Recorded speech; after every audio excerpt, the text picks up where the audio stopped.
is pain. You know how many times I wanted to just give up? How many times I've thought about ending it? Life is hard. Easy, it's not an option. But it's worth fighting. It's worth believing. It's worth giving yourself a chance. It's worth mustering yourself up, standing up inside yourself. It's worth fighting relentlessly, never giving up. It's worth fighting a good fight. It's worth being around motivated, positive people. It's worth being up-tempo. It's easy to have faith and feel good when you're feeling good and you have no pain and your bills are paid and you got a clean bill of health from the doctor. It's easy to be motivated then. But when that's not the situation, it's hard.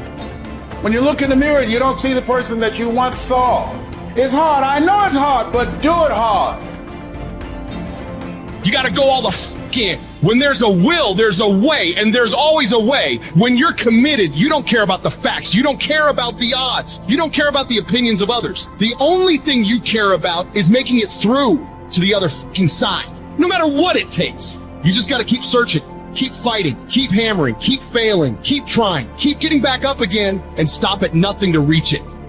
You gotta have mental toughness. You don't give up on me. You don't quit on me. You man up. You woman up. You get your life back. You get your family back. I need you to have mental toughness. When you come up against that thing, you gotta outlast it. And you gotta already have made up your mind before you get to cancer. You gotta already have made up your mind before you get to that exam. You gotta already have made up your mind when you're talking to your husband, when you're talking to your wife, when you're talking to that sickness. You gotta look at it before you even get to it.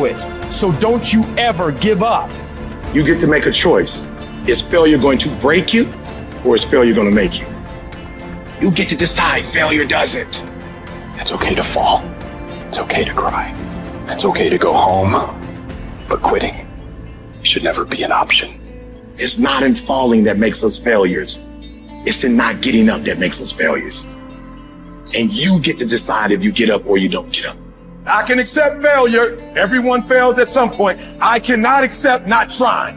I don't feel rejected. I tried. How do you feel rejected when you try? The person who didn't try should feel rejected. The person that didn't try should feel defeated. I tried. I don't feel rejected. I feel good about myself. I don't feel bad. I gave it 120%. You can't never feel bad when you put forth 120%. You can't let the outcomes make you feel whack. I'm not whack. I'm a warrior. I'm a problem solver. I'm not soft. I'm not weak. I don't quit. I don't give up. I don't surrender. I don't always win, but I always try. When you believe with everything in you that you are destined for greatness, you will find a way. You turn a tragedy into a triumph, despair into repair, pain into gain, adversity into prosperity. You have to know that this thing is going to work. Come hell or high water, whatever it is that I set out to do, it may not happen in 6 months, it may not happen in a year, it may not happen in 2 years, but at some point, my dream is going to become a reality. I think about my why. I can't quit. I can't stop. I can't get tired. I can't give up. I can't give in. My mama counting on me. My wife is counting on me. When you ain't got nothing left in your tank, you got to think about the people in your life that you're doing this for. And then if you could think about them, you could go one more mile. You could go one more day at work.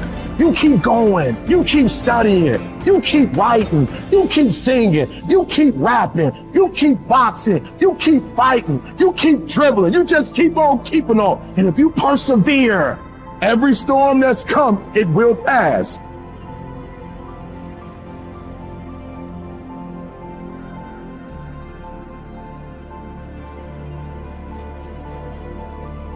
Do you know abundance is our birthright? Abundance is our birthright, and everywhere you look, you see abundance. Everywhere you look. There's an abundance of leaves on the trees. There's an abundance of snow in the ground. There's an abundance of water in the universe. There's an abundance everywhere you go, and you and I have the ability to create an abundance. Now you take nothing with you, you'll never own anything. You arrive with nothing, you're going to leave the same way. It's like somebody said, you come in with no hair and no teeth, no money, that's the way you leave. But while you're here, you can enjoy an abundant life. You can have all of whatever it is you want, but you have to earn it. Now, what would abundance be in your life? What would abundance be? To one person, it may be different than to another. But understand this, it all starts in our mind. Most people are letting what they have now control how they see themselves. They let their bank account control them. They let the friends they have control them. They let their conditions or circumstance control. That's not where we want to go. We want to go inside.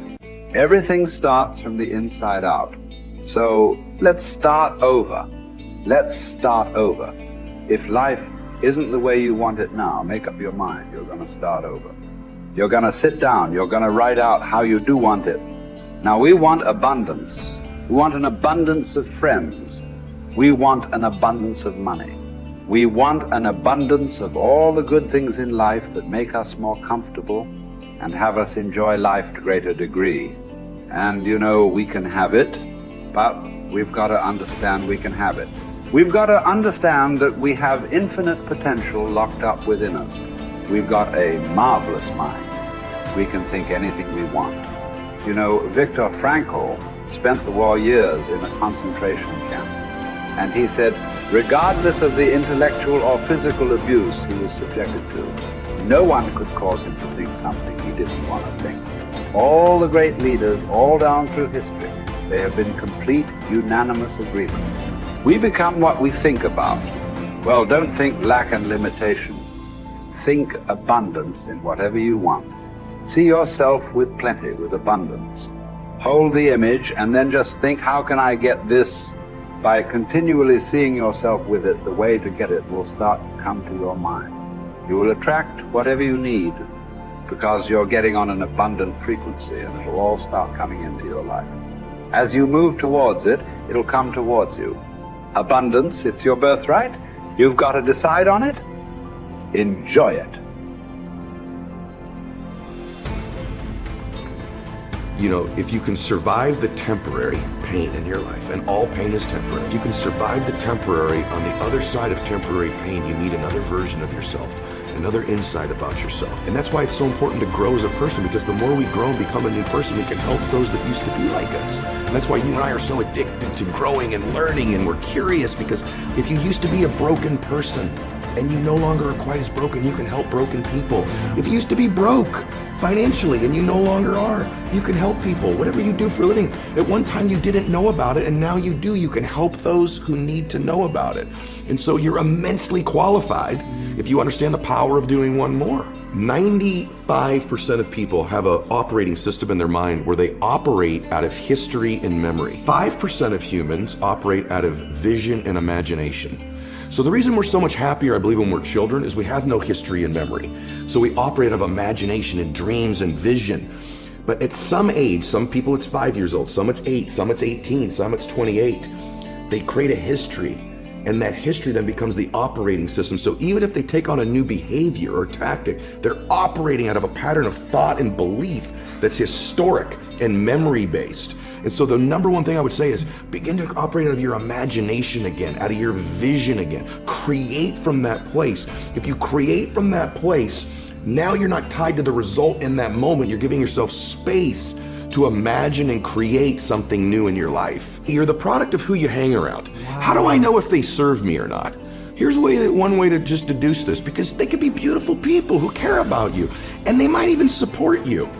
But when you're with them, what are you ever have those friends you're with them, you're like, you remember when, you remember that party, remember that thing? Yeah. And if your friends are constantly bringing you to the filtration system of memory and history all the time, think this through. How often are those friends saying, hey, what are you working on now? Where are you going? What's your vision? What do you want to create? And maybe that sounds hokey, but you and I have both our friends have the most amazing histories, and you can't get them to talk about them. No. You have to work, because what are they still doing? Yeah. They're talking about now and where they're going. Yeah. Their viewpoint in their life is being present and having a vision for the future. Yeah. A formula for misery, a formula for lack of creativity, lack of productivity, is constantly being history and memory. Even if it's good, it doesn't serve us. And for most of us, it's not good. And we keep living from it or trying to move away from it. Create a new future. Don't move away from the past. Create a brilliant, imaginative, curious, vibrant vision for your life. Love for something is in the present moment also, right? Love is not just for the past.